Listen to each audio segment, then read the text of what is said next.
en perspective historique. J'imagine que la salle va se remplir, mais on démarre, on est obligé. Et donc on va avoir 4 intervenants que je vais présenter les uns après les autres. Évidemment, ces enjeux de représentation, ils sont centraux. Ils pèsent dans la définition des politiques publiques, de leur avancée, de leur dynamisme, mais pas seulement.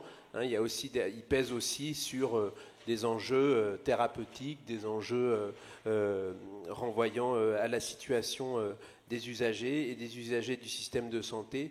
Et c'est une question très importante qu'on va essayer de mettre en perspective aujourd'hui. Et donc, la première personne à prendre la parole, c'est David Martin-Milot, qui est médecin spécialiste en santé publique et médecine préventive dans une direction régionale de santé publique du Québec et qui est aussi professeur adjoint à l'université de Sherbrooke. Et donc, il va aborder les questions de représentation sociale des substances psychoactives, en particulier l'alcool et le cannabis, et des modèles de régulation attenants, à partir donc des exemples français et québécois. Et il nous fait le plaisir de s'adresser à nous à distance depuis la belle province. Voilà, tu as la parole pour une quinzaine de minutes, et si ça peut être 12, c'est encore mieux, puisqu'on est déjà un peu en retard. C'est pas de problème. Merci, Jean-Maxence. Je vais partager, j'ai un PowerPoint pour vous. Est-ce que vous voyez? Juste me dire si ça fonctionne. Très bien. Ça va? On voit bien, ouais. Merci. Excellent. Parfait. Donc, je vais juste m'organiser comme il faut. Donc, bonjour à tous, à toutes. Je suis vraiment content de vous présenter ces résultats-là qui émanent en fait d'un projet de surspécialité ou de fellowship qu'on appelle chez nous, que j'ai fait en 2018-2019 dans l'équipe de Marie-Geoffrey Roustide, justement. Et donc, je vais commencer. Attendez, juste m'assurer que je peux changer les diapos. Ça ne marche pas dans l'instant. OK, là ça fonctionne. Ça ne va pas très long. Désolé, petite technique. OK, ça fonctionne. Donc, voilà. Donc, je vais vous... en fait, on va aller très rapidement sur les prémices et le contexte de mon projet. Je vais vous parler aussi très rapidement de la méthodologie. Si jamais ça vous intéresse, on pourra en reparler dans un deuxième temps. C'était une méthodologie qui était spécifique aux représentations sociales. Puis, dans le fond, je vais vous parler surtout des résultats et de la discussion autour de ces résultats-là. Donc, prémices et contexte du projet. En fait, l'idée était que le projet était autour des modèles de régulation des substances et la prémisse donc que j'avançais, c'était que ce qu'on retrouve dans nos lois, donc de jurés dans nos systèmes de régulation, sont peu cohérents peut-être avec la nature des substances ou des risques qu'elles entraînent. C'est beaucoup plus autour de l'univers de signification qu'on peut... c'est ça qu'on doit explorer pour mieux comprendre en fait comment est-ce qu'on régule les substances qui sont bien présentes dans notre société. Et donc tout ça en ayant en tête que la drogue, c'est un construit social.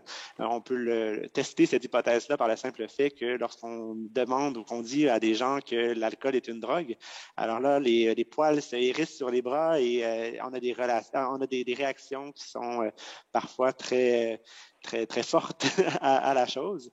Et donc, la prémisse du projet était que les représentations sociales peuvent influencer, ou c'est probablement même peut-être un des éléments principaux qui influence les modèles de régulation des substances. Et Jürgen Habermas disait que la légitimité de la légalité ne peut pas être expliquée en termes de rationalité indépendante.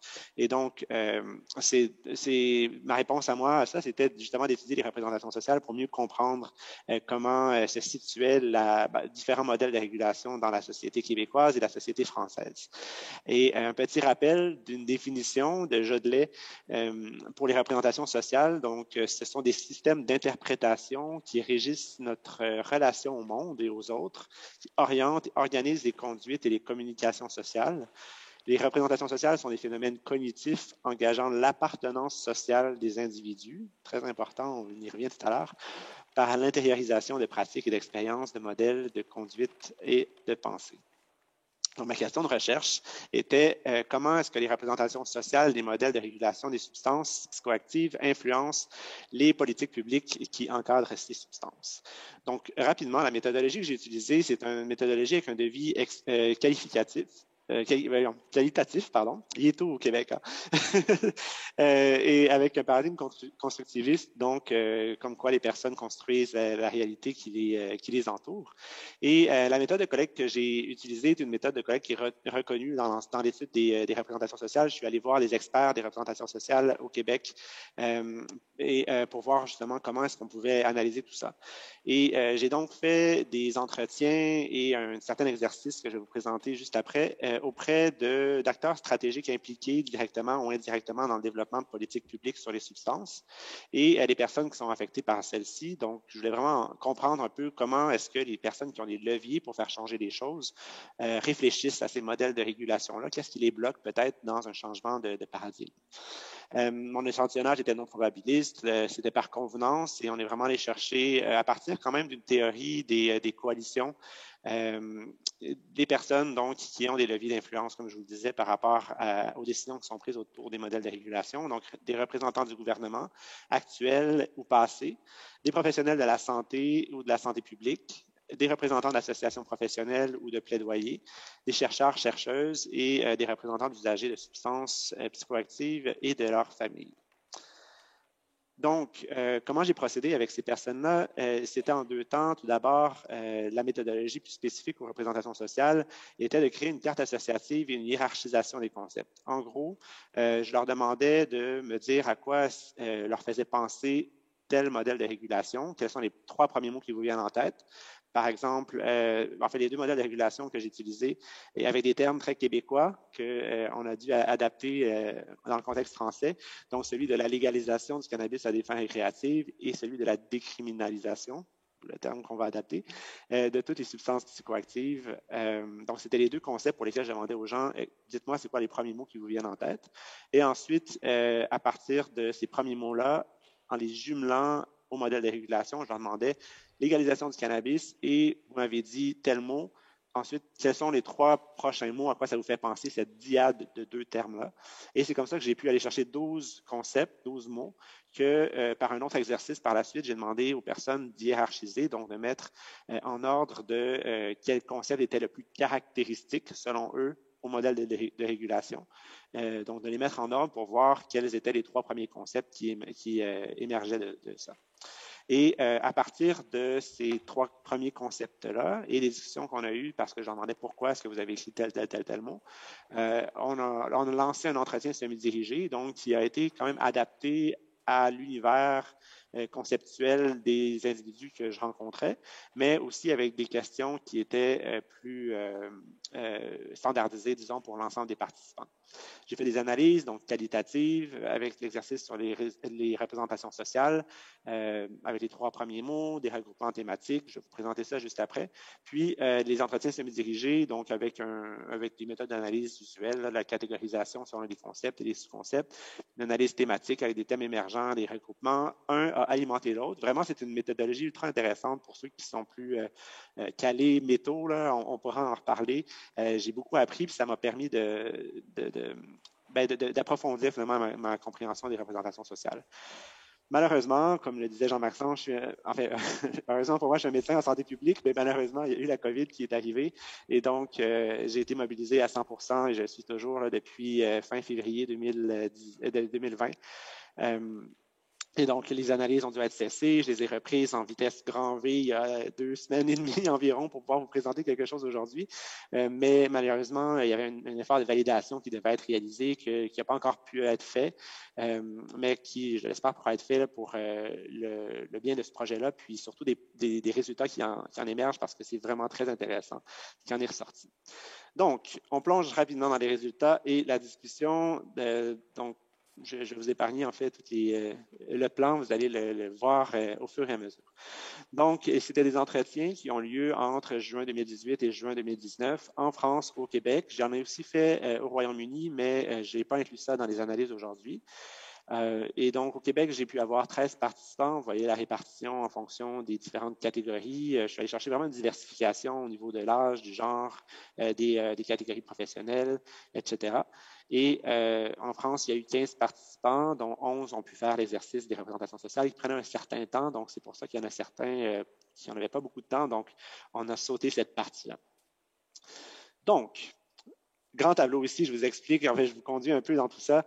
Vous voyez, je vous disais qu'il y a 3 termes principaux, concepts principaux qui ont été retenus, les 3 termes qui étaient les plus caractéristiques des 2 modèles de régulation que j'explorais dans le projet. En haut de la barre noire, vous voyez la légalisation du cannabis utilisé à des fins récréatives. En dessous de la barre noire, on voit la décriminalisation de toutes les substances. Puis, à partir de ces termes-là, donc les colonnes représentent des participants différents avec les rôles des participants tout en haut. Et ce que j'ai fait, en fait, c'est que j'ai essayé de catégoriser un peu les éléments qui étaient partagés. Bon, vous avez accès seulement aux mots qui ont été dits. Moi, j'ai la chance d'avoir l'accès à tout ce que les participants me disaient autour de ces mots-là, d'où parfois certains mots que j'ai pu jumeler avec une catégorie conceptuelle. Donc, vous voyez que pour la France, en fait, tout d'abord, en rose, il y a le lobby ou l'industrie. C'est très associé à la légalisation, selon les représentations sociales des personnes françaises que j'ai interviewées. Sinon, la jeunesse aussi est très présente, une peur pour la jeunesse parfois, mais sinon aussi, dans le fond, une situation déjà actuelle. Quelqu'un me disait, bon, les jeunes en France, c'est des premiers en Europe par rapport à la consommation de cannabis. Et donc, très présents, les jeunes, dans la conceptualisation française de ce qui est la légalisation, les préoccupations qu'on pourrait en voir à ce titre-là. Régulation, donc légalisation, régulation sont 2 termes très similaires pour les interviewés français.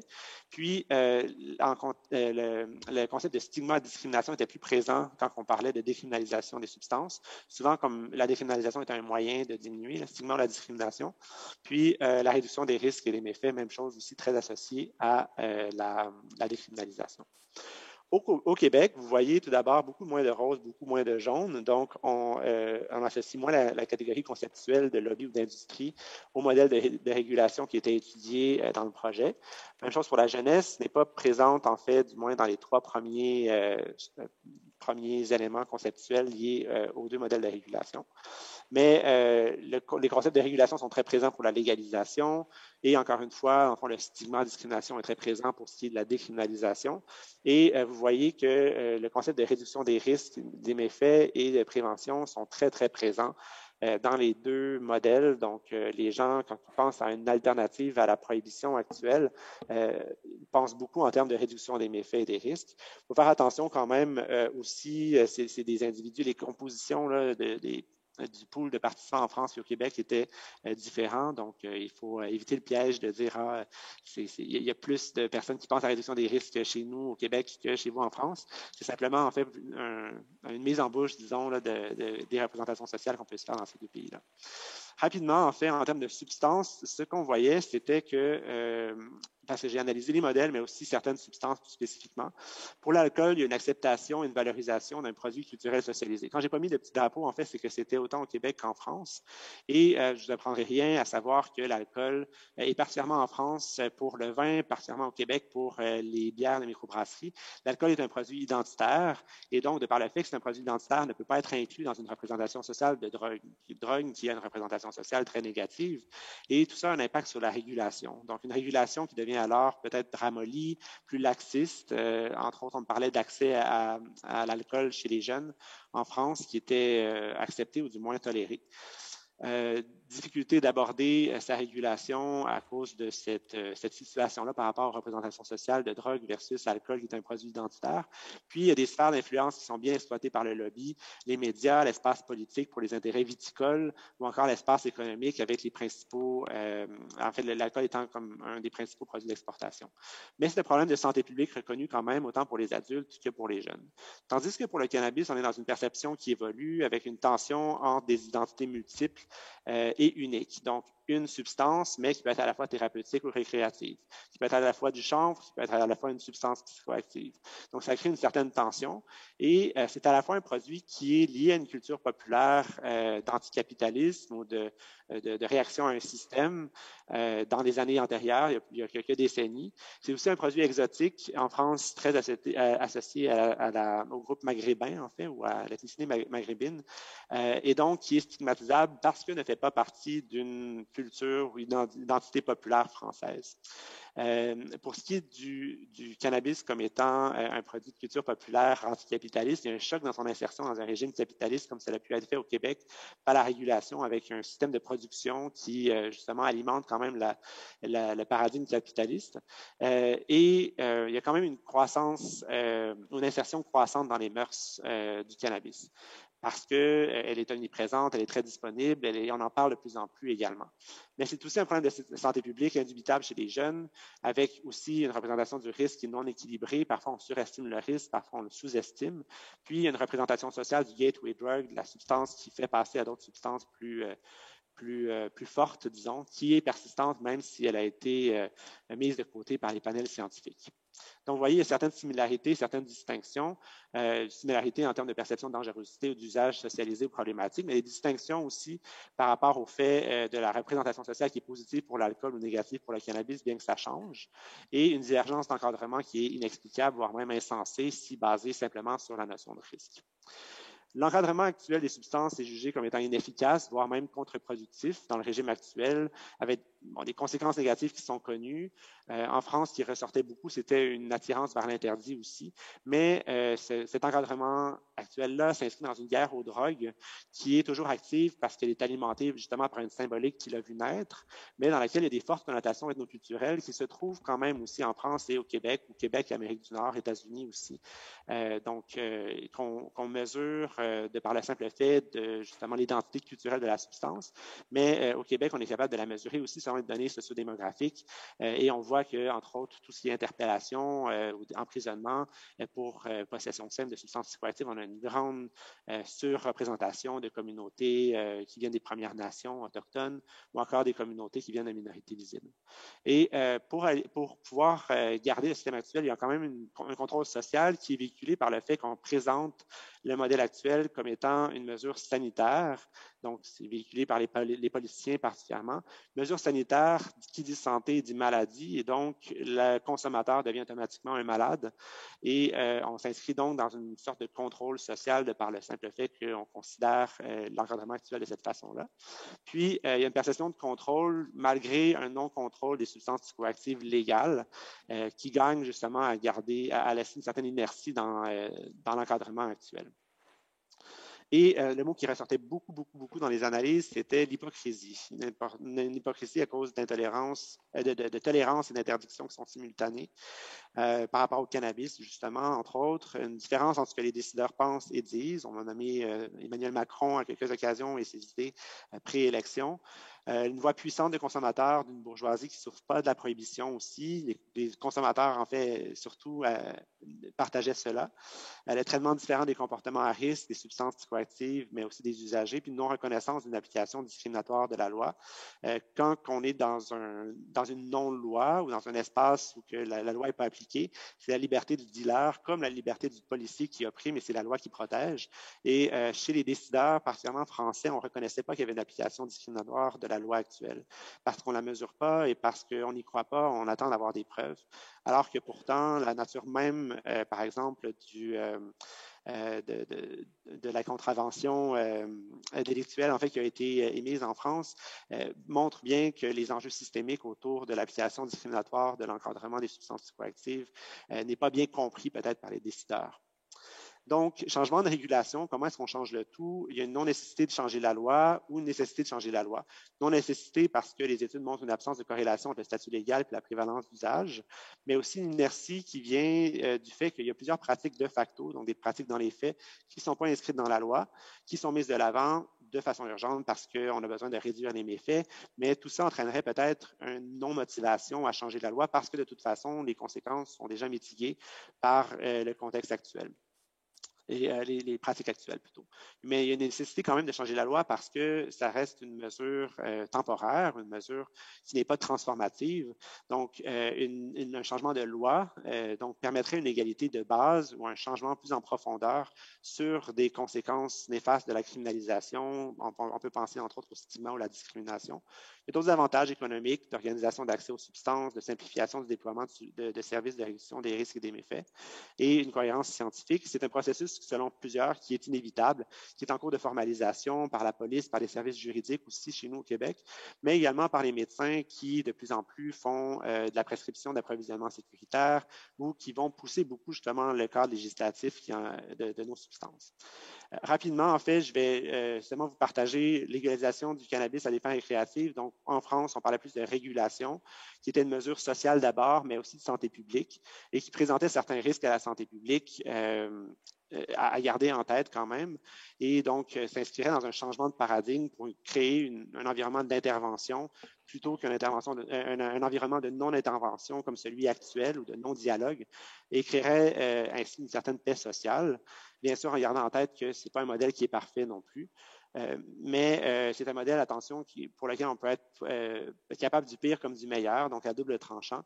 C'est peut-être illusoire dans un paradigme capitaliste, on pense à un État qui devient dealer, mais sinon, l'objectif principal doit rester de rejoindre le public cible et de pouvoir, en fond, trouver des façons de remédier à ces problématiques.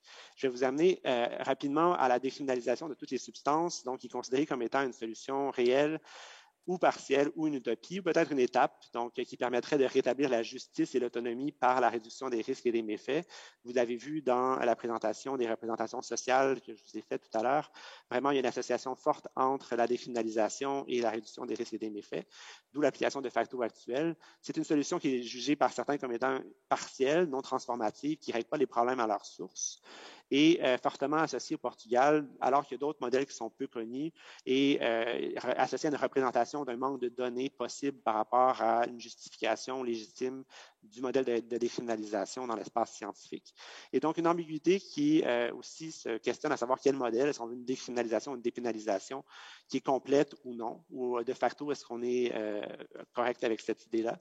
Et donc, c'était vraiment le concept de dépénalisation qui était davantage utilisé en France, ou de diversion, parce que, contrairement à dépénalisation, où le concept fait référence à une absence de quelque chose, qui est la pénalisation, la diversion fait davantage appel à la mise en place active d'un élément pour encadrer les usagers, peut-être plus que les substances finalement. Mais attention, la décriminalisation donne peut-être un message de banalisation de la dangerosité des substances psychoactives, mais aussi une représentation de démission de l'État ou de la société face à un certain contrôle, le fameux contrôle social ou le contrôle sanitaire peut-être dont je vous parlais un peu plus tôt. Et on se questionne à savoir si c'est une étape ou un frein vers un autre type d'alternative à la prohibition. Donc, je vous laisserai là, en fait, vu que je vois le temps passer, mais je pourrais peut-être alimenter la discussion avec les autres constats de mon projet de fellowship un peu plus tard dans la présentation. Merci David pour ce tableau très complet. Merci.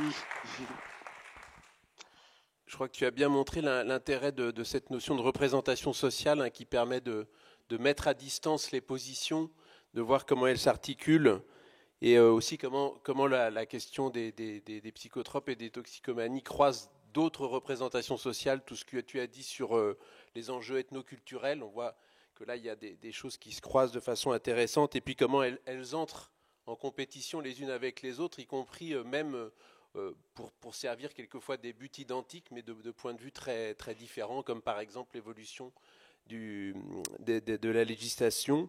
On a peut-être le temps de prendre une remarque ou une question de la salle avant d'enchaîner avec l'exposé de Marie Geoffray. De Stanislas, pardon, autant pour moi. Comme tu as raison quitté la scène pour suivre l'exposé de David, je t'ai oublié. Qui veut dire un mot de ce qu'il a retenu ou de ce que lui inspire cet exposé où on enchaîne? Stanislas.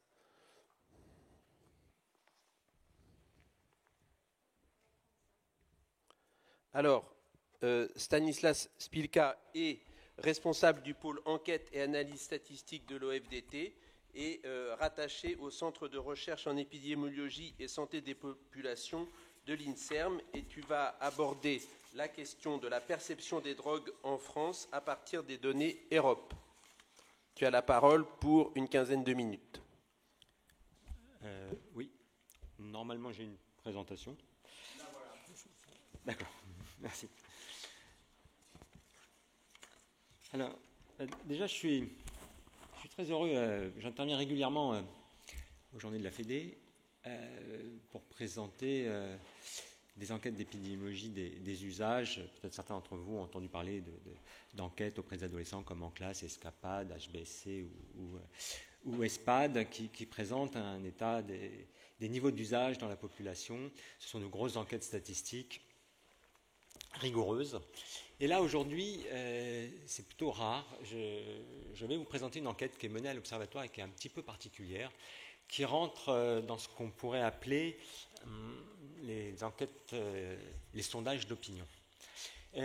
Alors, c'est moi qui passe les... Est-ce que ça marche ? Donc, bien sûr, bien évidemment, j'ai aucune chance de tenir en 15 minutes, donc je passe vite sur le plan. Donc là, ça réclame, et je pense que tout bon sondeur devrait faire ça avant de présenter des données, parce que... je l'ai déjà dit ici à plusieurs reprises, et je le dis pratiquement à toutes mes interventions, le chiffre, la donnée n'a aucun sens si on n'a pas la méthode. Le chiffre est avant tout une construction, et il s'agit un peu de présenter cette construction pour pouvoir avoir une lecture à peu près juste de ce qu'est un pourcentage ou pas. Et c'est d'autant plus vrai pour les enquêtes et les sondages d'opinion, où mon opinion, je le résume sur la diapo, je suis ni pour ni contre, bien au contraire.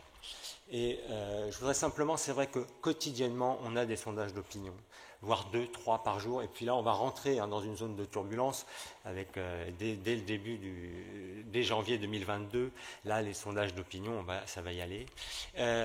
Et malgré ça, en fait, cette impression donne l'impression qu'on a ici un outil de mesure parfaitement stabilisé et qui ne pose pas de problème. Or, c'est tout le contraire. Il faut bien savoir que les sondages d'opinion aujourd'hui, mais le débat s'entend peu, les politologues en parlent beaucoup, les sociologues en parlent beaucoup, les statisticiens en parlent beaucoup, mais la chambre d'écho est très très faible. Derrière un tel sondage, il y a plein de problèmes. Qu'est-ce qu'une opinion là-dessus? Même l'Encyclopédie internationale de sciences sociales n'est pas au clair et dit même qu'il n'y a pas de définition généralisable et globale de l'opinion publique. Donc mesurer quelque chose qu'on n'arrive pas à définir, ça c'est une gageure. Donc il faudrait ici passer quasiment les 2 jours pour se mettre d'accord sur qu'est-ce qu'une opinion, qu'est-ce qu'une représentation et comment on va mesurer ça. Donc là on passe très vite et on oublie cette question, mais elle est fondamentale. Et je vous demanderai, bien évidemment, et je le ferai, il faut lire ce que je vais vous présenter, un peu comme un tableau impressionniste. Il y a des éléments à prendre, mais il y a un recul à avoir. Et puis, sur le champ qui est plus le mien, j'ai pris une définition qui a été tentée comme proposition de loi pour essayer d'imposer à tous les sondeurs de mettre ça quelque part. Donc je vous la lis très rapidement. Un sondage d'enquête statistique, ça c'est bien, visant à donner une indication quantitative, là ça pose problème, à une date déterminée, ça c'est très important, des opinions, souhaits, attitudes ou comportements d'une population par intervention d'un échantillon représentatif. Alors là, c'est une vraie question. De celle-ci, qu'il soit constitué selon la méthode des quotas, c'est un vilain mot, ou selon la méthode aléatoire, ça commence à être un peu plus sérieux. Sachant que, bien évidemment, on n'a aucune chance de tenir, avec l'objectif final d'un sondage statistique et des enquêtes statistiques, c'est de déduire les propriétés de toute une population à partir de l'analyse d'un échantillon. Ici, je vais vous présenter un échantillon, c'est 2000 personnes qui ont été interrogées, et j'ai la prétention de vous donner leur représentation de l'usager, leur représentation de l'homme, qu'est-ce qu'ils pensent de la légalisation du cannabis, ça c'est une vraie question. Donc voilà, je passe vite, j'aurais aimé qu'on ait plus de temps, on pourra peut-être un peu en discuter, mais il y a là un enjeu fondamental. Donc je suis heureux de pouvoir présenter cette enquête qu'on fait avec précaution. Et pourquoi? Vous pouvez me dire, pourquoi le FDT se lance dans cette enquête si il y croit si peu que ça? Eh bien c'est pour pas que les autres le fassent, les maisons de sondage, comme on dit, je crois, au Québec. Voilà, on va essayer, nous, de contrôler un maximum de choses possibles, sachant qu'on rentre dans un champ très délicat. Voilà, ceci étant dit... alors oui, sur le stand de la FEDE, vous aurez la dernière publication. Je communique très peu sur cette enquête, on la garde plutôt nous pour nos travaux, mais on publie quand même tout ce qu'on fait. Donc sur le stand de la FEDE, vous aurez la dernière publication pour aller un petit peu plus loin que ma présentation. Alors, première question, quand on fait un sondage, finalement, sur les drogues, c'est, et la question vous l'avez, hein, quels sont les 2 motifs de préoccupation pour la société française qui vous inquiètent le plus? Regardez la position des drogues. Ce n'est pas la première des préoccupations, je suis désolé, on est réunis ici 2 jours pour parler de ça, mais ce n'est pas la première préoccupation des personnes que l'on interroge. Leur préoccupation, c'est pauvreté, chômage, pollution et insécurité. Là, on note un petit effet, pour illustrer le propos introductif que j'ai eu, c'est si vous regardez en 2002, la première préoccupation des Français, c'était l'insécurité.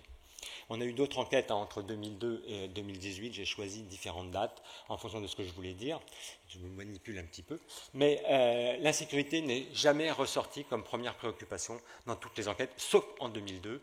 Je vous laisse deviner pourquoi, et je vais vous donner un petit indice. L'enquête a eu lieu en novembre et décembre 2001, donc vous voyez pourquoi l'insécurité est ressortie, ce qui n'est pas le cas. On voit bien là aussi le glissement de la préoccupation autour de la pandémie du sida, mais la drogue, qu'elle soit 6e ou 5e, n'est pas une préoccupation majeure pour notre population de répondants et aussi de la population française dans son ensemble, puisque c'est le but de l'enquête.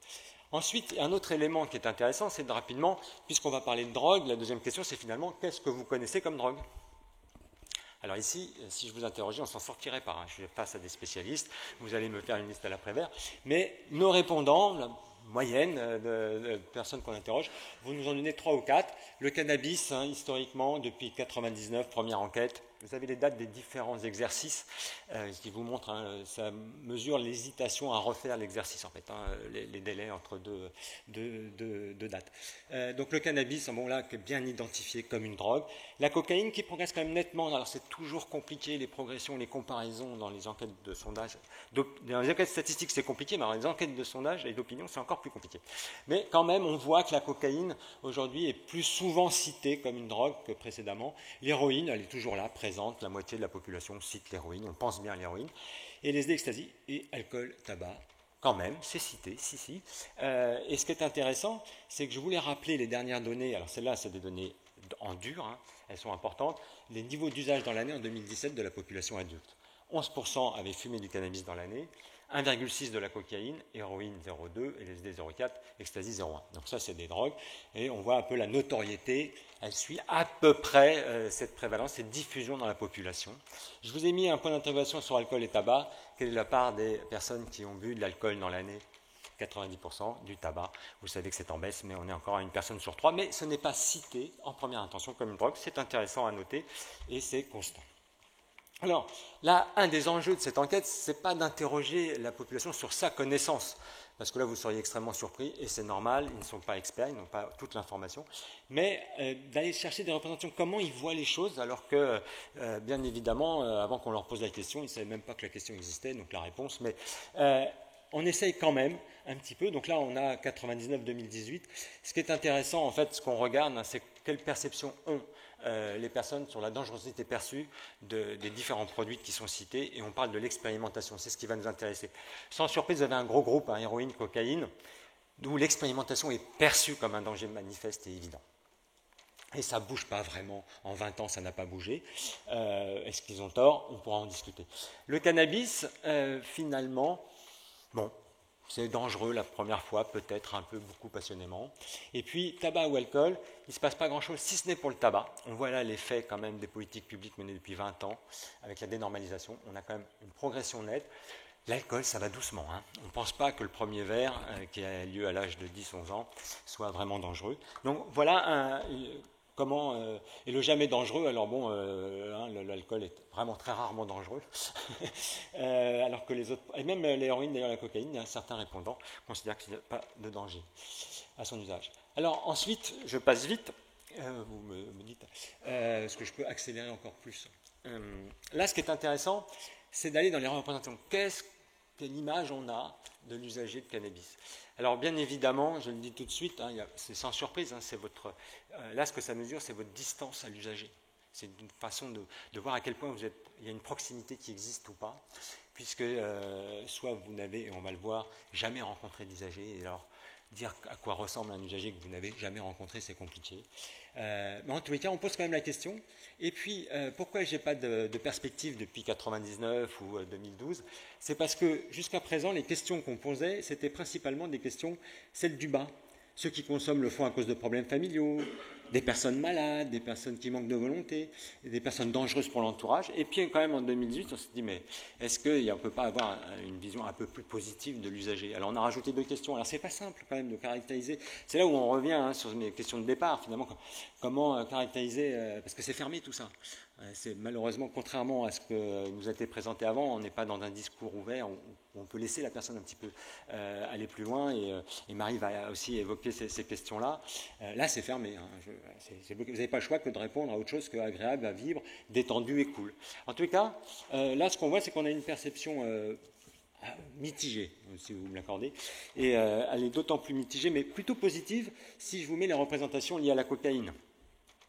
Alors, bien évidemment, on peut se dire, tiens, quand même, 50% des personnes pensaient que l'usager de cannabis est dangereux pour son entourage. Mais ça monte à 82% lorsqu'on parle de consommation de cocaïne. Et puis, le fait qu'il soit cool et détendu, alors là, le consommateur de cocaïne, il n'est pas du tout cool et détendu. Ça, c'est pas possible. Et puis, bon, après, on retrouve tout est un petit peu plus grave. Les représentations sont beaucoup plus dures en ce qui concerne l'usager de cocaïne. Et je vous mets l'usager d'héroïne. Bien évidemment, c'est encore un peu plus dur. Alors, quand on voit les prévalences que je vous ai rappelées, bien évidemment, 99,9% de la population des répondants n'ont jamais rencontré un usager d'héroïne. Ça ne peut être que des représentations à travers des images construites et renvoyées. Ce qui peut être moins le cas sur l'usager de cannabis, où là, quand vous avez 11% de la population qui a consommé dans l'année, vous dites que 11%, donc on connaît au moins une autre personne, donc ça ferait 22% en contact avec le cannabis, mais ils en connaissent 3. On commence à avoir là une large part de la population qui, de près ou de loin, connaît qui fume du cannabis, etc. Et finalement, il est cool, oui, il n'est pas si dangereux que ça. Et donc là, c'est compliqué à comprendre, mais je donne quelques pistes. Pas inintéressantes à analyser. C'est comme ça qu'il faut lire un peu ça. Il ne faut pas dire « Ah, 50% pensent que… » Non, c'est beaucoup plus subtil que ça. Mais en tout cas, ça donne des éléments. Alors, cannabis et politique publique. Alors, bon, je ne décline pas tout. Là, on y passe la nuit. Il y a quand même une soirée sympa. Il me reste 5 minutes. Ben, je vais y arriver. Je vais y arriver. Politique publique. Oui, quand même, c'est derrière ça, c'est de voir finalement qu'est-ce que les gens pensent de la législation en place. C'est un peu le propos qui a été fait par notre ami québécois. Alors, deux chiffres vachement intéressants. 45% dans l'enquête Europe en 2018, interrogé, seriez-vous tout à fait, ou plutôt pas du tout d'accord, vous savez, cette formule, pour que le cannabis soit pénalisé, 45% étaient plutôt ou tout à fait d'accord. Quand je regarde la consultation citoyenne menée lorsqu'il y a eu la commission parlementaire, qui a été menée en janvier-février, on atteint 81% qui serait pour la légalisation du cannabis. C'est incroyable. En 2 ans, là, qu'est-ce qui se passe? Là, il y a un gros problème de mesure. D'autant, alors je le dis tout de suite, on en parlera peut-être. Bon, vous avez compris mes réticences par rapport au sondage opinion. La consultation citoyenne, c'est… là, on a autre chose. On n'est plus du tout dans le domaine de la statistique et de la mesure d'opinion. Alors, quand même, rapidement, un petit peu en détail, parce que c'est ça qui est intéressant. Une question binaire, vous êtes pour ou contre? Oui, d'accord, on va y arriver. Mais tout le problème qu'on oublie, c'est que derrière, il y a de la finesse. Le plutôt d'accord, qu'est-ce que ça veut dire ça? À quelle vitesse je peux changer vers le d'accord ou le pas du tout d'accord? Le tout à fait d'accord, on peut se dire, tiens, celui-là, on le tient, il est du bon côté. Donc, il y a là quand même quelque chose de… Donc, c'est pas que je vous ai rappelé, grosso modo, qu'on avait quand même 19% de tout à fait d'accord et 26% de plutôt d'accord. Comment cela évoluerait demain, je ne sais pas. Mais ce qui est intéressant, c'est plutôt sur votre droite. Dans le cas de l'interdiction de consommation, diriez-vous que vous êtes tout à fait plutôt pour les propositions suivantes. Le cannabis pourrait être mis en vente libre comme le tabac et l'alcool. Parce que c'est ça qu'il faut poser, je pense, derrière cette question de la légalisation du cannabis, c'est vraiment la question de la régulation. Et là, on rentre dans un champ. Pour nos répondants, je ne suis même pas sûr qu'ici on soit bien au clair sur quel modèle de régulation on souhaiterait, mais c'est un petit peu ça qu'on essaie d'aller un peu plus loin. Bon, là, c'est pas très clair qu'ils soient quand même. Ils n'ont pas spécialement envie que notre buraliste vende du cannabis demain. La possibilité de cultiver des petites quantités. Bon, là aussi, c'est pas non plus très très majoritaire comme position. Alors, le cannabis pourrait être prescrit dans le cadre de certaines maladies. Alors là, on était en amont, je crois qu'il y avait la commission dans laquelle tu étais, Marie, au moment où on faisait l'enquête, on en a discuté. Là, par contre, oui. Ça ne semble pas poser de problème, même si compliqué de mesurer une opinion. Enfin, c'est largement partagé que les gens, lorsqu'on leur explique que ça peut faire du bien à l'autre, plutôt positif. Hein, il y a quand même. Et puis l'interdiction est une atteinte au droit de faire ce que l'on veut avec son corps. Bon, là aussi, c'est assez mitigé comme ensemble. Alors, là encore une fois, vous me direz, bon, c'est orienté. Oui, c'est le problème des sondages d'opinion, hein, c'est qu'il faut formuler une question et on ne peut pas sortir de cette question. Et là, on peut jouer dans tous les sens. Je vous invite là à lire la psychologie cognitive, tout ce qu'on fait là-dessus. On peut manipuler un petit peu, c'est aussi un des problèmes de toute enquête et de toute question. On peut pousser un petit peu les choses dans un sens ou dans un autre. Et puis là, alors, et j'ai presque terminé, donc je vais être bon. Ce qui est intéressant, en fait, derrière, c'est que bien évidemment, que vous soyez un homme ou une femme, ou un autre genre, ça va structurer votre opinion. Bien évidemment, si vous êtes jeune ou vieux, ça va structurer votre opinion. Mais ce qui va surtout structurer votre opinion en ce qui concerne les usages, vos représentations, est-ce qu'il faut légaliser, pas légaliser, ça va être votre proximité, cette fameuse distance au produit et voire à l'usager. Et donc là, qu'est-ce qu'on voit? Vous avez en violet, c'est les expérimentateurs de cannabis. Donc vous avez les mêmes questions que tout à l'heure, d'accord pour que le cannabis soit légalisé. Le fait d'être expérimentateur, et si j'avais mis les faits de fumer quotidiennement ou régulièrement du cannabis, je serais arrivé à 90% de positifs sur le fait de la légalisation. Alors que dès que vous n'êtes pas expérimentateur, bien évidemment, cette approbation-là baisse. Parce que ce n'est pas votre problème, en fait, de savoir s'il faut légaliser ou pas. Ce n'est pas un problème quotidien pour vous, il y a d'autres enjeux dans votre vie. Et donc, on ne peut pas ne pas... du coup, ça baisse le niveau. Et ça, c'est vraiment important, finalement, de comprendre que derrière ça, et ce qu'il faut contrôler dans les enquêtes, c'est pour ça que nous on fait des enquêtes, parce que ça, on essaie de le contrôler, c'est cette fameuse distance, cette fameuse proximité au produit, parce que c'est ça qui permet un petit peu d'offrir une lecture un petit peu plus contrastée que certaines lectures qu'on donne parfois. Alors ça, 1 minute là-dessus quand même, c'est parce que j'ai pris des notes pour ça, c'est important. Et puis j'en aurai terminé, donc je prends ma minute là-dessus. Là, c'est un exercice alors plutôt classique en statistique là-dessus, on est sur la méthode de l'IG un peu robuste, c'est pratiqué. C'est-à-dire qu'on va prendre toutes nos questions et puis on va faire tourner ça dans une grosse boîte noire, comme on sait les faire nous en statistique, et puis ça nous fait des gros groupes d'individus qui se ressemblent et qui dans un même groupe, ils ont tendance à bien se ressembler et plutôt à se distinguer fortement de l'autre groupe d'à côté. Et donc là, on a mis un petit peu tout ce qui concernait le cannabis, le fait de penser qu'il fallait les soigner, les mettre en prison, les pendre, etc., etc. Et puis on est arrivé à ça. Et c'est là où je pense que c'est intéressant. Ce n'est pas le 7% qui est intéressant, le 24%, il ne faut pas se focaliser sur le chiffre. C'est un petit peu comment, derrière la population française, se structure la question de la légalisation. Et vous avez 7% de répressifs. Alors les répressifs, ce sont majoritairement des femmes inactives, retraitées. Alors quand je dis des femmes, en fait, c'est que si vous suivez nos données épidémiologiques, vous savez qu'elles fument bien moins souvent du cannabis que les hommes. Donc finalement, elles sont encore plus éloignées, elles sont un peu plus éloignées en moyenne que les hommes. Et donc ils rejettent tout. Je pense même qu'ils seraient prêts à durcir s'il fallait. Les conservateurs, 34%, c'est quand même le groupe le plus important. Ils ont cette particularité par rapport au groupe d'à côté de ne pas être pour la peine de prison. Un peu inintéressant. Ils sont tous non expérimentateurs. Là aussi, la distance au produit est extrêmement loin. Et une vision quand même très négative de l'usage ou de l'usager. C'est plutôt bon. Et ensuite, bon, vous avez les modérés. Bon, on laisse passer les modérés, ça ne nous intéresse pas. Et puis, en fait, aujourd'hui, j'ai envie de dire, le débat, encore un peu caricatural, il représente quoi? Il représente nos 7% de répressifs et nos 12% de pro-légalisateurs. Et au milieu, en fait, ça ne touche pas, ça ne rentre pas ce débat, parce que c'est les questions qui se jouent là. Alors, les pro-légalisations, ce sont les usagers de cannabis à 80, je sais pas combien, à 10 ou quelque chose comme ça, et de l'autre. Donc voilà, je voulais terminer là-dessus. S'il y a des questions, je pense que on aura l'occasion d'y revenir. J'ai terminé.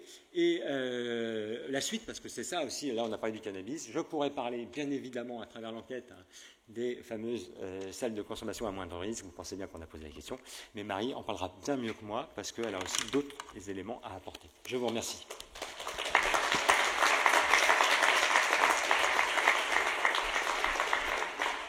Merci Stanislas. Ce pendant quantitatif à la dimension qualitative de ce que nous a dit David, et on voit aussi les écarts entre, quand on interroge plutôt un monde expert, d'usagers, de médecins, de responsables, et le grand public. Et aussi, moi, une question qui m'intéresse, c'est les représentations sociales que se font les politiques, les décideurs, des représentations sociales des citoyens. Et là, il y a un effet, parce que là, quand même, les deux groupes les plus hostiles sont autour de 40%. Donc il y a trois groupes qui sont un peu plus ouverts. Alors, sur les salles de consommation, je donne tout de suite la parole à Marie Geoffrey-Roustit, qui est sociologue, chargée de recherche à l'INSERM, coordinatrice du programme 3D3S, Drogue, Sciences sociales et Société, à l'EHESS, et qui est le co-organisateur de cet atelier, de cette conférence. À toi, Marie. Merci Jean-Maxence. Bonjour à tous et à toutes. Donc, ravi de vous retrouver en vrai. Donc, moi, je vais aller dans la continuité de ce qu'a présenté Stanislas, puisqu'en fait, on a beaucoup parlé ensemble de nos présentations. Et donc, je vais vous parler des salles de consommation à moindre risque, parce qu'on en parle beaucoup aujourd'hui et que ça nous semblait important dans le cadre de cette conférence de parler des produits, mais également des dispositifs qui sont mis en place et qui peuvent donner lieu à des controverses. Donc ma présentation va s'appuyer sur un travail qu'on fait actuellement avec Stanislas et Alex Brissot de l'OFDT, donc à partir des données EROP, mais également à partir de l'évaluation sociologique que nous venons de terminer après 6 ans de travail autour des salles de consommation à moindre risque. Alors, je vais d'abord, dans la continuité de Stanislas, parler d'Europe. Alors, pour l'enquête Europe, en fait, il y avait donc des questions sur les connaissances et les opinions des salles de consommation à moindre risque. Et donc, en fait, quand on interroge les Français en 2018 sur ces salles, on voit que 82% d'entre eux ont déjà entendu parler des salles. Donc, ça veut dire que c'est quand même un dispositif qui est bien connu. 80% des Français en 2018 sont favorables à ce dispositif. 76% des Français pensent que des salles de consommation devraient être ouvertes dans d'autres villes. C'était en 2018. Et par contre, quand on leur demande s'ils voudraient avoir une salle qui ouvre à côté de chez eux, dans leur quartier, là, ça baisse, mais ça reste quand même assez élevé puisque c'est 55% des Français. Alors, comme le disait Stanislas tout à l'heure, sur ces questions-là, il y a des précautions à prendre en termes d'interprétation, et je pense qu'en particulier sur le 55% des Français qui déclarent qu'ils seraient favorables à l'ouverture d'une salle en bas de chez eux, c'est à mon avis un petit peu plus compliqué que ça. Donc, ce qui est intéressant, c'est aussi de regarder quelles sont les variables qui sont associées aux opinions. Et donc, en fait, là, on s'est intéressé aux variables qui étaient associées au fait d'être favorable au SCMR, donc au principe là, des SCMR, pas d'en avoir une en bas de chez eux, parce que je n'ai pas le temps de tout présenter. Et là, en fait, ce qu'on voit, c'est que les Français donc, qui ont répondu à l'enquête Europe, qui se déclarent plutôt favorables au SCMR, sont plutôt âgés de 45 à 64 ans, c'est-à-dire qu'on a plutôt les très jeunes ou les plus âgés qui sont, eux, plus défavorables, donc pas uniquement les plus âgés, mais aussi les plus jeunes. On voit que sont favorables plutôt les catégories socio-professionnelles les plus favorisées. Un élément très important qui ressort et qui est très structurant là, des opinions sur les SCMR, c'est le fait d'être très bien ou plutôt bien informé sur les drogues, j'y reviendrai tout à l'heure, et également le fait d'avoir expérimenté des produits au cours de la vie est plutôt associé à une opinion favorable vis-à-vis des SCMR. Mais là, ce qui est intéressant, c'est que ce n'est pas avoir été injecteur, par exemple. C'est vraiment avoir consommé des produits au cours de la vie, incluant l'alcool, le cannabis et l'ensemble des autres drogues. À l'inverse, les variables qui sont associées à une opinion défavorable, c'est le fait de pratiquer une religion ou de fréquenter un lieu de culte régulièrement, de se positionner politiquement à droite ou très à droite, ce qui renvoie là complètement au débat médiatique sur les salles de consommation à moindre risque, où là, il y a vraiment un clivage droite-gauche très important. Être en désaccord avec la légalisation du cannabis est également associé à une opinion défavorable vis-à-vis des salles. et être préoccupés par l'insécurité de manière globale. Alors, ce qui est intéressant, c'est de voir comment ces opinions, qu'elles soient favorables ou défavorables sur les salles, peuvent être instrumentalisées politiquement. Donc, en 2021, l'enquête Europe, elle a été mobilisée donc par le pouvoir politique, par la MILDECA, comme un des éléments de justification d'implantation des SMR. Donc, dans le cadre du rapport d'évaluation sur la partie sociologique donc, que j'ai mené avec plusieurs collègues, sur les 4 volets de l'enquête qu'on a réalisée, le dernier volet, c'était l'analyse des données de l'enquête Europe sur les SMR qu'on avait faite en collaboration avec Stanislas et Alex. Et donc, ces analyses avaient été faites par Estelle Philippe. Et donc, en fait, c'était le dernier volet. Donc, et là, de cette évaluation, la MILDECA donc, a mobilisé donc une forte adhésion, plus de 80% des Français qui étaient favorables aux salles de consommation, pour dire, vous voyez, voilà, c'est important aussi d'implanter des SMR. Mais par contre, ce qui a été complètement différent, je reviendrai en conclusion, en 2021 par rapport à ce qui s'était passé 10 ans avant, c'est que là, ça n'a pas du tout été l'argument premier qui a été mobilisé par le gouvernement. C'est un argument d'opinion favorable qui a été mobilisé après des arguments de santé publique et d'acceptabilité sociale basés plutôt sur une enquête qualitative que je vous présenterai après. En revanche, en 2010, on a eu un refus, comme vous le savez, donc, du ministre de l'Intérieur de l'époque, donc, qui était François Fillon, Premier ministre d'ailleurs, Premier ministre, donc c'est un lapsus révélateur, donc Premier ministre, qui a dit à l'époque, je pense que c'est parce que je suis un peu obsédée par Darmanin en ce moment, que les salles ne sont ni utiles ni souhaitables.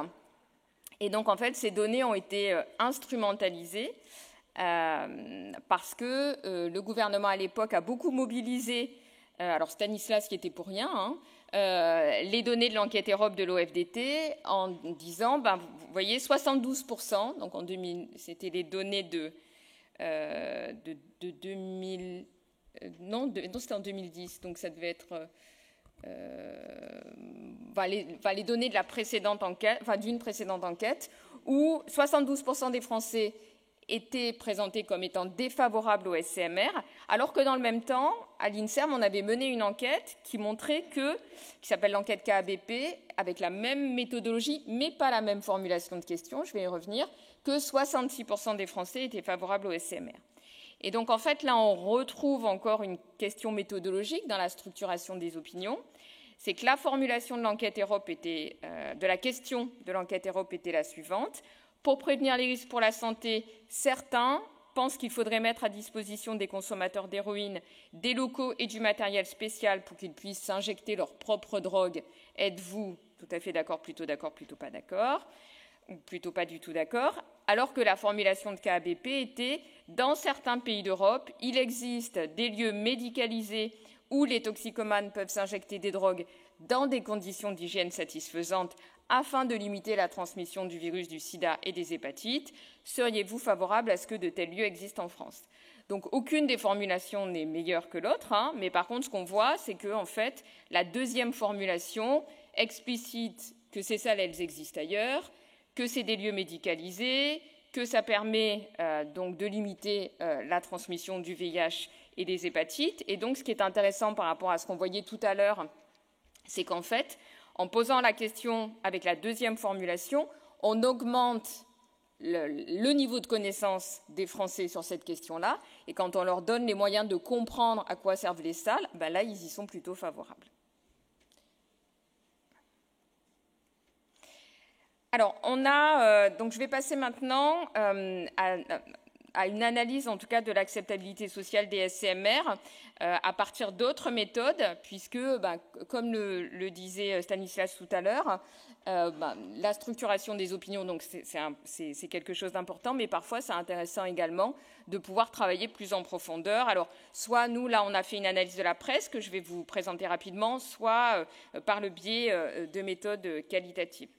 Donc là, avec Isabelle Caillebout, on a publié donc un article dans une revue anglaise sur l'analyse de l'évolution de la controverse sur les salles de consommation au fil du temps, parce que sur les représentations, ce qui est intéressant également, c'est d'avoir une perspective historique et donc de voir comment donc ces représentations peuvent évoluer au fil du temps. Donc, dans le cadre de ce travail, on a analysé 1735 articles de presse qui ont été publiés de 1990 à 2018 sur les SCMR.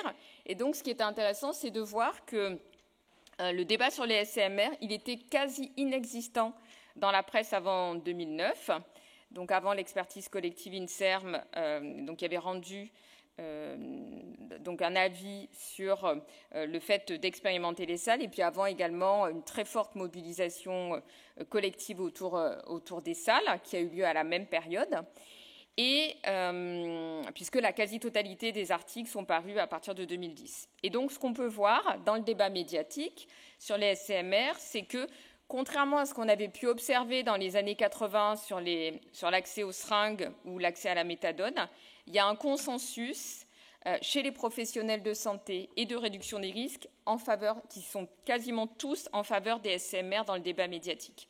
Sur les 1735 articles, on a trouvé quasiment aucun avis défavorable, et les seuls avis de professionnels qui n'étaient pas favorables, c'était des avis qui étaient un peu mesurés, mais qui représentaient moins de 5% de tous les avis des professionnels. Donc déjà, ce qu'on peut voir, c'est que dans la presse, en tout cas dans le débat médiatique, il y a vraiment un consensus sur ces questions.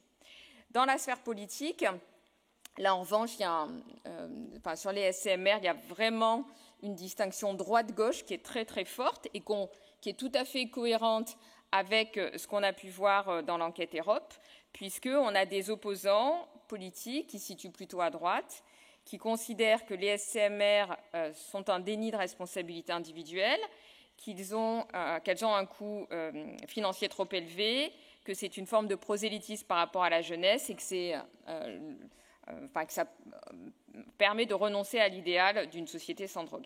À l'inverse, les politiques qui se positionnent plutôt à gauche ont dans la presse des arguments politiques en faveur des SCMR avec une rhétorique complètement différente, le devoir de l'État de protéger les plus vulnérables, des valeurs de tolérance qui intègrent les SCMR dans un processus de civilisation.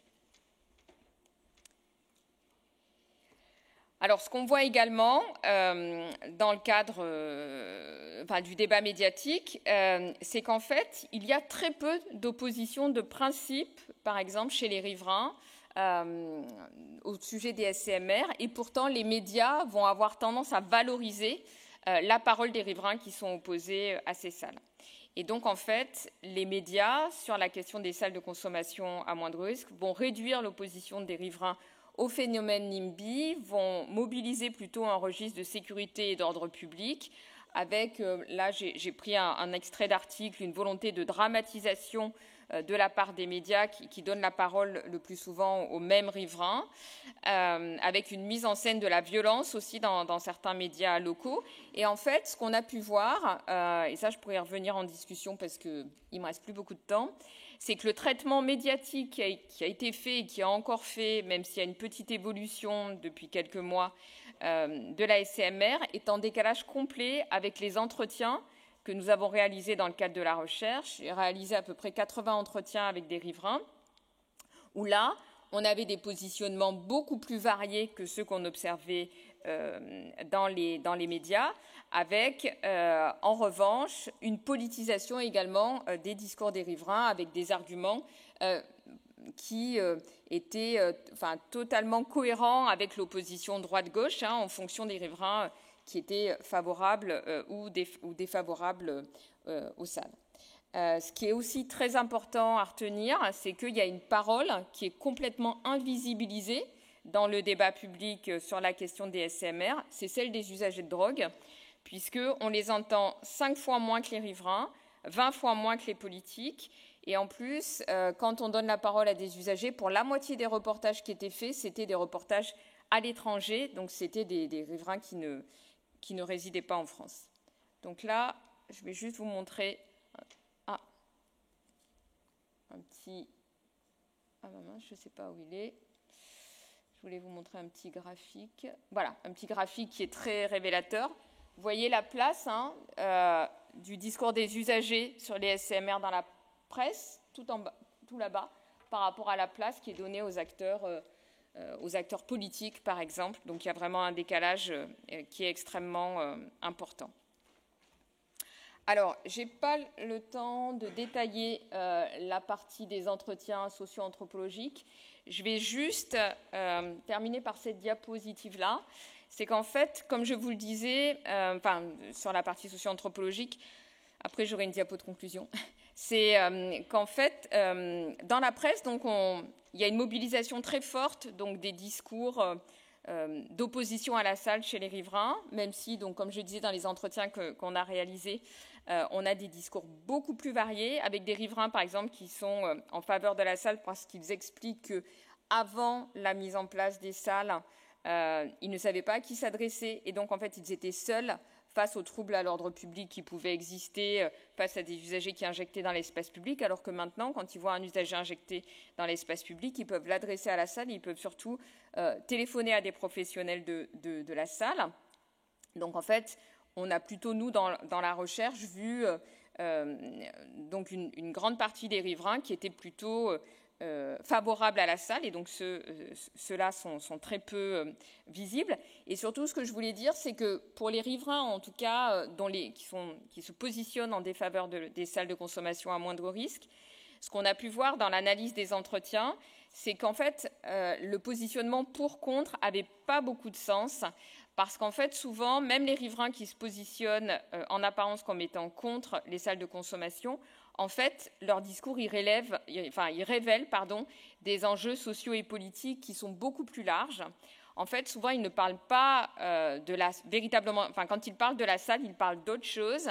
Ils parlent du fait d'avoir le sentiment de vivre dans un quartier dégradé, qui est laissé à l'abandon par les pouvoirs publics.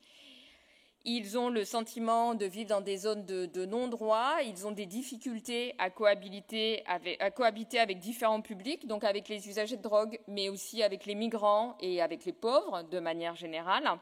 Ils ont très peur de la crainte d'une dévaluation financière de leur appartement. Et surtout, ils ont le sentiment de ne pas être entendus par les pouvoirs publics.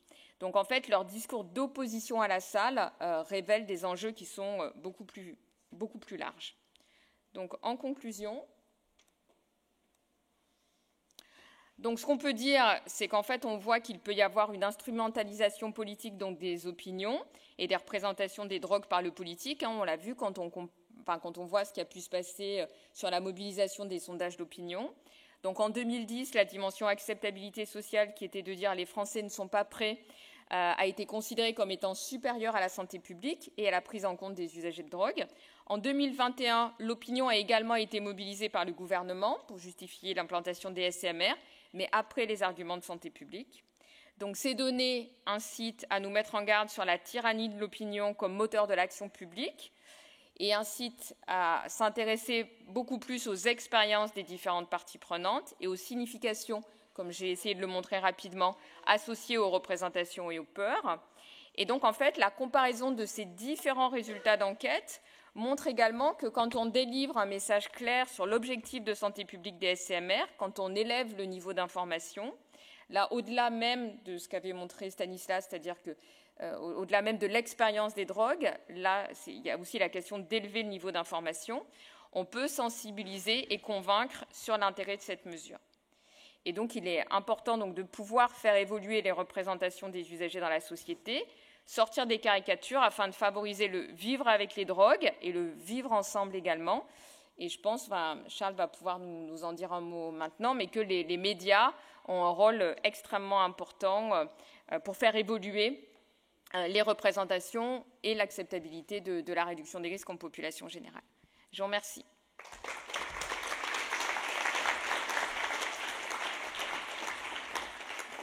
Merci beaucoup, Marie. C'était très clair. Je retiens 2 points. En tant que président d'ASUD, je ne peux qu'être sensible à ce que tu as souligné, c'est-à-dire la très faible présence de la parole des usagers, et ce qui met sur la table la question même de leur citoyenneté, qui est un combat que que les associations d'entraide et d'autosupport, évidemment, mènent. Et puis, ce que tu as dit, et tu l'as fait pour moi, cette transition, l'importance du degré d'information dans les positions que prennent les gens et sur la construction de l'opinion. Et c'est pour ça que c'est intéressant de t'écouter, Charles Delouche, qui est journaliste à Libération, qui couvre spécifiquement les questions de drogue et qui va nous donner son expérience à la fois de journaliste, mais aussi comment dire, il regarde ce que font les autres médias, et donc il a une réflexion sur la manière dont, évidemment, cette représentation contribue à construire la dite opinion dont on parle depuis le début de cette conférence. Tu as la parole. Merci beaucoup. Merci beaucoup. Je vais être plutôt court. Moi, ce dont je voulais vous parler, c'était le fait que la presse, évidemment, contribue nettement à établir la structuration des opinions autour de la question des drogues. J'ai pu constater que la réduction des risques, c'était une notion qui n'était pas entièrement intégrée dans les rédactions dans lesquelles je suis passé, notamment à Libération, par exemple. Il y en a beaucoup qui n'ont pas connu ou qui ne connaissent pas tout simplement la bataille historique des années 90, entre les intervenants en toxicomanie, certains qui étaient opposés au traitement de substitution aux opiacés, et les acteurs de la réduction des risques. Il y en a d'autres qui connaissent tout simplement pas du tout l'univers des drogues, et le concept de société addictogène ou il n'existe pas de société sans drogue pour eux est complètement inconnu. Au sein des rédactions, les questions liées aux drogues ne sont souvent traitées que par le prisme sensationnel. Donc c'est pour ça que l'observateur non averti va avoir tout de suite l'œil qui est attiré par ça. Je parlais il y a peu avec un médecin addictologue qui me disait qu'il avait peur que dans les facs de médecine soit enseignée aux étudiants une version trop étroite de ce que sont les questions liées aux drogues et aux addictions. Il me disait que la réduction des risques passe à la trappe, qu'il y avait un vrai problème de transmission, de passage de témoins à la génération d'après. Et ce problème de transmission, je peux le constater moi également aussi dans mon métier autour de moi. Je vois par exemple que si je prends le sujet du cannabis, lorsqu'on a commencé à parler du cannabis sous toutes ses formes, il y a à peu près 2 ans, lorsque les missions d'information ont commencé à voir le jour à l'Assemblée nationale, il y avait une difficulté à vraiment faire accepter cette variété de secteurs qui existait autour de la plante, que ce soit le cannabis médical, le CBD ou le cannabis récréatif. Et il a fallu du temps pour que le cannabis s'émancipe journalistiquement de la fumette, de la weed et du shit. Cette méconnaissance du sujet, elle entraîne de fait une sidération pour les choses vues et les choses constatées par certaines personnes qui ne connaissent pas bien le sujet. Notamment, je repense à cette impression qu'on peut avoir d'un journaliste au musée ou au zoo autour de la thématique du jardin des Halles qu'on a pu voir cet été. Ce problème, le jardin des Halles en tout cas, toute la situation au jardin des Halles, ça a été le climax d'un été qui s'est déroulé sous le prisme des ravages de la guerre à la drogue, quoi. De Saint-Ouen à Marseille, en passant par le jardin des Halles. Ça faisait longtemps que les usagers et les consommateurs n'avaient pas autant été exposés. Je pense notamment aux photos et aux vidéos de scènes ouvertes et de consommation de rue qui ont fleuri sur les réseaux sociaux durant l'été. Depuis 30 ans, la situation empire dans ce quartier du nord-est parisien. C'est pas moi qui le dis, c'est les professionnels de santé, mais beaucoup semblent découvrir cette situation et ne veulent pas comprendre les raisons qui font que la situation perdure. Excusez-moi. Voilà. Le discours alarmiste et la métaphore de la spirale infernale de la drogue est prédominant dans le traitement médiatique, c'est un fait. Tout le reste, les raisons, le fait de société est mis de côté. On est malheureusement dans une conception du toxicomane dangereux comme esclave de son produit. C'est le côté sexy et morbide de la drogue qui plaît beaucoup aux rédacteurs en chef et qui plaît moins aux journalistes spécialisés. Ces traitements en surface et non dits, en fait, cette métaphore de la béquille de la drogue qui suggère une souffrance physique sans réelle réflexion autour des raisons de consommer, ça veut dire beaucoup de la place qu'occupe la drogue dans notre société.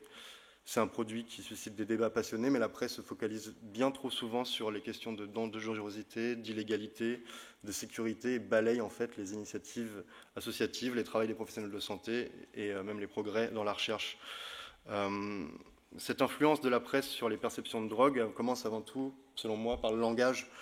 Je pense qu'on en a eu une très bonne illustration ce matin avec la volonté, par exemple, du ministre de la Santé de mettre de côté et de jeter aux oubliettes le terme de salle de shoot qui était repris lorsqu'on évoquait les salles de consommation à moindre risque, et je pense que le terme de HALT, soins addiction, est une bonne manière de virer ce terme. Mais effectivement, excusez-moi, je me suis perdu. Oui, voilà, je disais que la drogue et son monde dans la presse est souvent abordé sous l'angle du crime, qu'on parle de familles déchirées, de troubles à l'ordre public, des cités ravagées par le deal. On parle de répercussions judiciaires. C'est une imagerie qui est nettement renforcée par la télévision, par les chaînes d'information en continu qui sont nourries cet été de Marseille, de ses quartiers nord et de ses morts, ce qui contribue à renforcer l'idée de marginalité qu'on lie forcément de fait en consultant ces informations à la consommation de substances psychoactives. Une approche telle consiste à exacerber la croyance selon laquelle l'usage de drogue est le fait des seuls groupes défavorisés au plan socio-économique et nie de fait la réalité. Les aspects sociaux, psychologiques, la prévention, les options de traitement, les progrès dans la recherche ne sont que trop rarement évoqués, de même que les circonstances de vie et les facteurs sociaux des usagers. Marie-Geoffrey Roussy, tu disais qu'on ne donne pas assez la parole aux usagers, c'est un fait. C'est avant tout la parole politique que la majeure partie des journalistes vont essayer de relayer, parce que c'est bien souvent trop compliqué de faire accepter à certaines rédactions qu'il y a nécessité d'aller sur le terrain et de passer du temps avec les usagers, les consommateurs de drogue, pour connaître la réalité de leur vie. Notre rôle de journalisme, c'est de sensibiliser, de donner la parole aux consommateurs, de ne pas courir après les agendas politiques, comme je disais, les petites phrases ou les polémiques qui fleurissent jour après jour sur les réseaux sociaux. Les médias doivent porter un autre regard sur les addictions, sur la consommation de substances et sur les politiques des drogues en général, au lieu de continuellement s'appuyer sur le récit dominant. Il ne faut pas courir après le sensationnalisme, il faut qu'on arrête de se focaliser autour de l'image de la seringue dans le bras ou du joint allumé par le jeune collégien le matin avant ses cours. Notre rôle, c'est de questionner les puissants aussi, de les mettre face à leur cohérence et à leurs échecs, c'est de questionner cette fameuse guerre à la drogue qui est actuellement défendue par le ministre de l'Intérieur. C'est casser les fake news qui sont relayées par d'autres politiques, mais aussi par d'autres médias ou qui sont sur les réseaux sociaux en ce moment, notamment au sujet de la structure, par exemple, qui devait voir le jour rue Pelleport. Voilà, ça reflète très bien ce qui s'est passé actuellement autour de la question des drogues. Si on fait tout ça, la question des addictions, elle aura peut-être le traitement journalistique qu'elle mérite. Voilà, je vous remercie.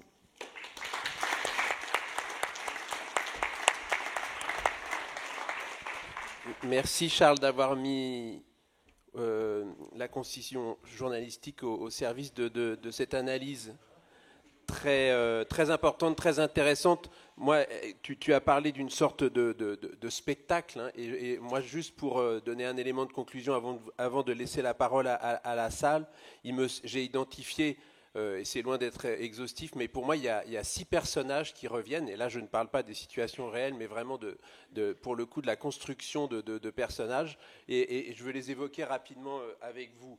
Le premier, c'est le parent inquiet. Alors, je comprends parfaitement qu'il y ait des parents qui s'inquiètent effectivement pour l'avenir de leurs enfants, j'en suis, mais on a toujours cette figure du parent inquiet qui intervient dans le champ des addictions et, voilà, et qui clôt un peu le débat. Et pour moi, d'abord, ça veut dire que fondamentalement, l'usager est renvoyé à une forme d'infantilisation, puisque la posture qui domine, c'est la posture parentale. Et ensuite, ce qui m'intéresserait, c'est de voir émerger des parents, disons, si ce n'est inquiets, en tout cas responsables, mais qui auraient une parole autre et par exemple, qui pourraient envisager des politiques publiques différentes que celles reposant sur l'interdit. Le deuxième, c'est le riverain, mais là, je crois que tu as fait la tour de la question. Il y a vraiment l'émergence d'une nouvelle figure de riverain. Le riverain en colère, et quelquefois, il a des raisons de l'être.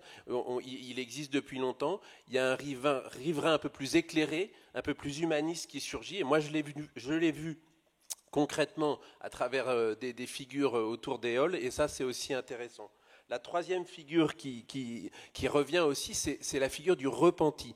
Alors moi, c'est formidable, hein, les gens qui trouvent des solutions, qui se rétablissent, l'abstinence, la substitution, la consommation régulée, tout ce qu'on veut, je suis favorable évidemment à ça. Mais le repenti qui vient comme ça devant les écrans, très souvent il est mis au service de la politique prohibitive, c'est-à-dire qu'au lieu de renvoyer à un parcours personnel légitime, intéressant et même inspirant, il sert au fond, quelquefois même à son corps défendant, justement une certaine vision de la société et de la prohibition que pour ma part je combats, comme vous l'avez compris.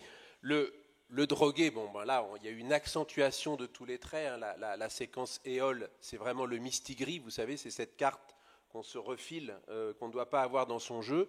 Et là, on accentue tous les traits de précarité, de pauvreté, tous les stigmates sociaux, raciaux qui s'y attachent. Et en fait, on donne une figure du drogué qui est complètement particulière, parce que ça concerne une population dans une situation très difficile et non négligeable, mais qui ne reflète pas du tout l'ensemble des usagers. Et d'autre part, l'entrée drogue masque complètement les autres dimensions, précarité, vulnérabilité, les enjeux sociaux, les enjeux raciaux qu'il y a derrière. Et je pense que tu l'as bien dit à propos d'Éole. Et cette figure-là, l'autre, alors une nouvelle figure, et j'en aurais presque terminé, c'est l'usager coupable qui nous est servi désormais dans une campagne de communication nationale, c'est-à-dire l'usager qui, naguère, était plutôt l'objet d'une protection, éventuellement contre lui-même. Là, il est responsable des effets connexes de la prohibition et du trafic, par exemple les violences quelquefois très graves qui donnent lieu. Et là, moi, je trouve que ça, c'est intéressant. Cette campagne, elle est frappante. Et mon sentiment, c'est qu'on devrait retourner cette responsabilisation en disant oui, il y a des usagers responsables et c'est parce qu'ils sont responsables et que, comme dans des tas d'autres domaines de la consommation, ils n'entendent pas fonctionner dans un marché prohibé avec tous les effets pervers qu'il suscite. Et ça, cette figure, elle est relativement nouvelle, en tout cas dans la rhétorique gouvernementale de renforcement de la guerre à la drogue, comme Monsieur le maire nous en a donné un exemple ce matin. Et puis la dernière figure, et je la trouve aussi intéressante, c'est un peu Monsieur Tout-le-Monde, c'est-à-dire, au fond, l'expérience commune montre que la question addictive, elle est très large, qu'elle concerne tout un chacun, au-delà des produits, dans les comportements, dans les questions d'alimentation, de rapport à l'argent, de travail, le sport, les écrans, tout ce que vous voulez, l'affectif, la sexualité. Et ça, je trouve que c'est quelque chose d'intéressant. Et pour moi, une partie du rôle de la figure du drogué, c'est de libérer tous les autres finalement de l'obligation de regarder ça dans une société qui, par bien des côtés, parce qu'elle est consumériste, est aussi addictogène. Et là, je trouve qu'on n'exploite pas assez cette dimension-là. Voilà, mais voilà, quelques personnages, ça ne veut pas dire que derrière, il n'y a pas des situations bien réelles et des problématiques effectives qui quelquefois occupent le devant de la scène et qui, à mon semble-t-il, jouent le rôle que j'ai essayé de décrire. Voilà ce que je voulais dire en conclusion, mais il nous reste du temps parce qu'on a commencé en retard et on a au moins une dizaine de minutes devant nous pour échanger avec nos intervenants. Je vous en prie. Est-ce qu'on a un micro ? Voilà, ben, faites comme ça, c'est très bien. Allez-y. J'ai encore de la voix, même si je suis peut-être le plus vieux de la salle. Jean-Louis Loirat, président de l'association Opélia, et j'ai été pendant 40 ans dans la vie professionnelle dans le ministère de la Santé et des Affaires sociales. Je dois dire, je m'adresse à vous qui avez fait toutes ces enquêtes d'opinion et à notre ami de Sherbrooke, mais à vous tous. Quand j'ai commencé à travailler, j'étais inspecteur de l'action sanitaire et sociale au début des années 70, c'était juste après les lois de 70. Quand j'entends ce que j'entends, avec notamment les réactions de Monsieur Tout-le-Monde, que vous pointiez à l'instant, monsieur, je me dis, mais nous n'avons pas avancé dans la conscientisation de nos concitoyens sur ces questions-là. Et ça, c'est une question. Alors, c'est une question d'anciens fonctionnaires. Qu'avons-nous fait ou mal fait pour cela ? On a progressé sur le soin, la réduction des risques, c'est évident. Mais dans la conscience, dans l'appréhension politique que nos concitoyens ont de ces questions, je trouve que l'on n'a pas avancé, alors même que sur notre vivre ensemble, il y a quand même des domaines qui ont avancé. Hein. Le mariage pour tous, etc. Hein. On a avancé dans l'aspect un peu anthropologique de ces questions. Et là on bute. Alors c'est la peur, vous avez parlé des familles, je ne sais pas. Donc on va pas, il faudrait faire un congrès supplémentaire, hein. Mais c'est une interrogation. Et alors bon, en plus, mauvaise conscience, qu'as-tu fait pendant 40 ans? Ça t'as fait plus de soins que de prévention, c'est évident. Merci beaucoup. D'autres opinions, avis, questions, opinions? Le mieux, si c'est de vous approcher et de vous emparer du micro.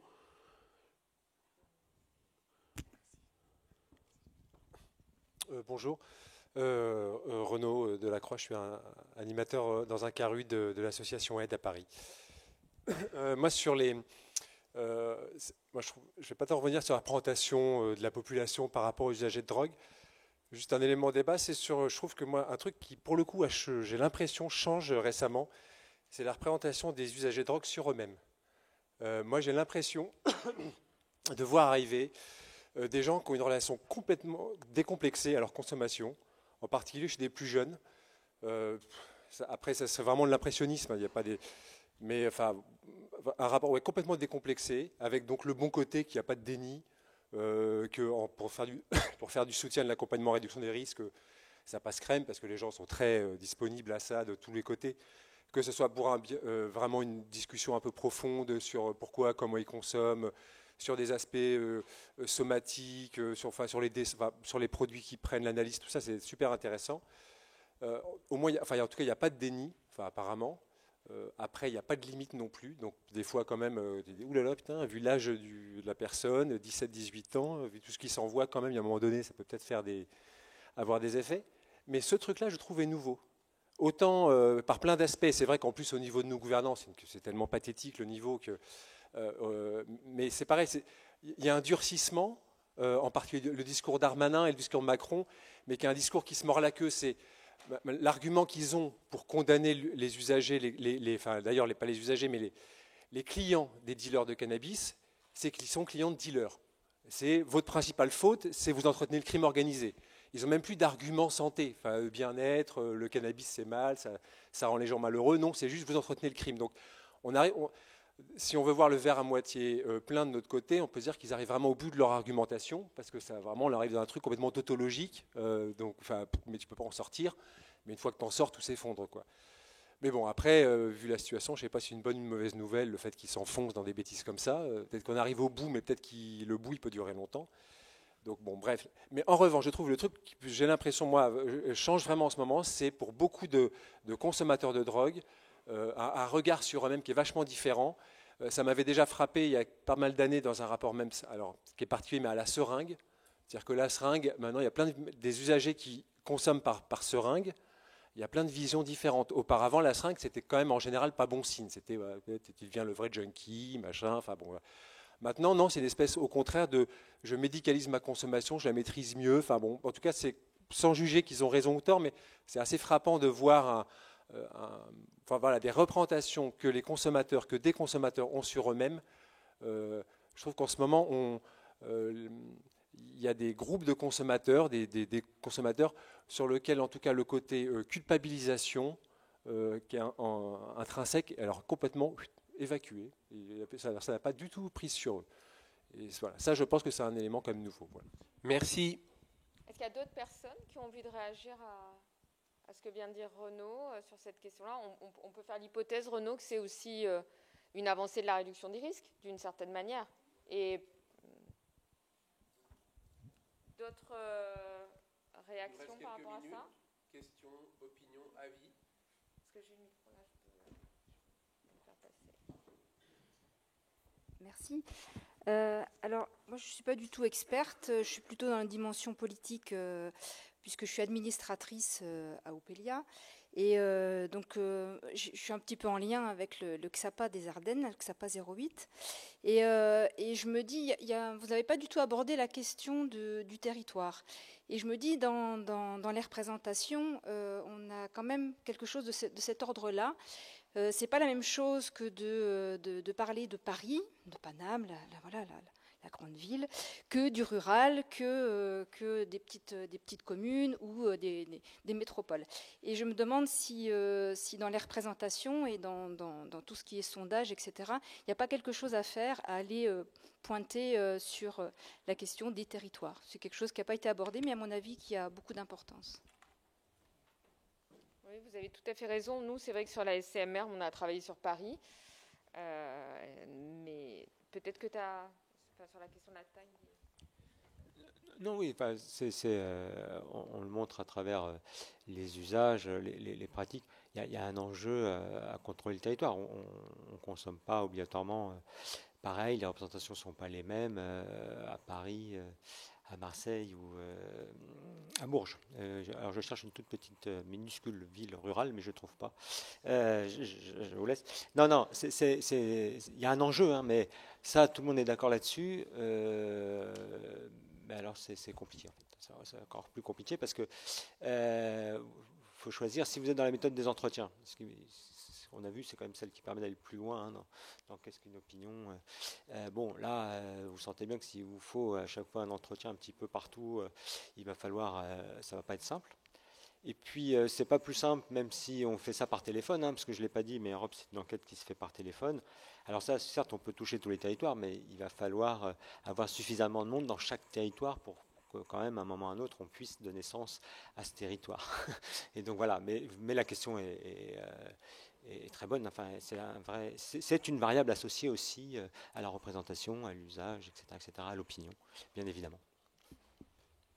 Sauf que juste sur cette question des territoires, est-ce qu'on ne peut pas se dire, Stanislas, que, comme on a une diffusion des usages, ce qu'on voit, c'est que, en milieu rural, on a aussi une diffusion des usages, et dans ce que tu disais sur les représentations, c'est qu'elles sont très associées à l'expérience des produits, donc peut-être qu'on va...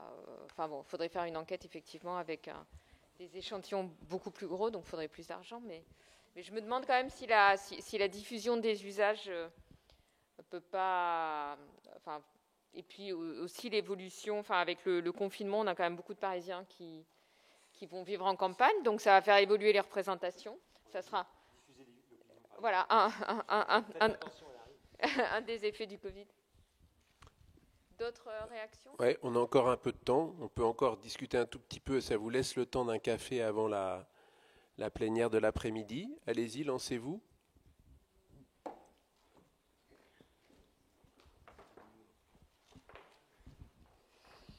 Je ne sais pas si c'est long.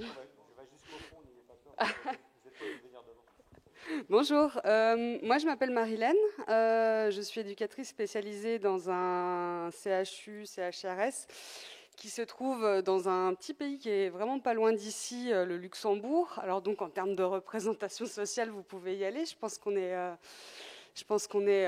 pas mal, hein, alors au niveau financier, économique, tout ça, mais voilà, je parle de ce que je connais un petit peu, on est quand même très différent de la France au niveau de l'accompagnement et du soin, puisque les salles de consommation au Luxembourg, ça existe quand même depuis une paire d'années. Maintenant, on en a deux. Il y a un programme de substitution par diacétylmorphine qui existe, qui est en augmentation. Bref. Et de par la proximité au quotidien que j'ai avec les usagers, moi, ce que je remarque, c'est aussi que la représentation sociale, elle est très forte aussi intrinsèquement, en fait. Renaud, vous parliez, en fait... On arrive. Ok. Je synthétise. Il me voit, en fait. Voilà, c'est interne aux gens, mais je trouve également entre eux, ils ont tendance à se stigmatiser. Moi, j'entends beaucoup, oui, mais bon, tu sais, lui, qu'est-ce qu'il picole? Ah oui, mais lui, tu sais, c'est un injecteur et tout. Et moi, je me demandais si c'était vraiment quelque chose qu'il y avait au Luxembourg dans un microcosme, ou si c'était aussi en France, que je connais moins, j'avoue, même si je suis française. Les représentations sont intériorisées aussi. Mais sur ce que vous dites sur la stigmatisation entre usagers, enfin nous dans les entretiens qu'on mène avec les usagers, on le voit beaucoup, mais on peut expliquer ça en tout cas en France, c'est que quand vous êtes dans un pays qui a un discours très punitif sur les drogues, ça renforce la stigmatisation également entre les groupes parce qu'il y a toujours besoin de se rassurer sur le fait qu'on consomme moins que les autres, même si effectivement on voit donc apparemment donc chez ces nouvelles générations d'usagers la réduction des risques qui a aussi permis en tout cas de mettre un peu à distance cette stigmatisation. Voilà. On va s'arrêter là, merci beaucoup. Il est moins le quart, on lève la séance, merci à tous.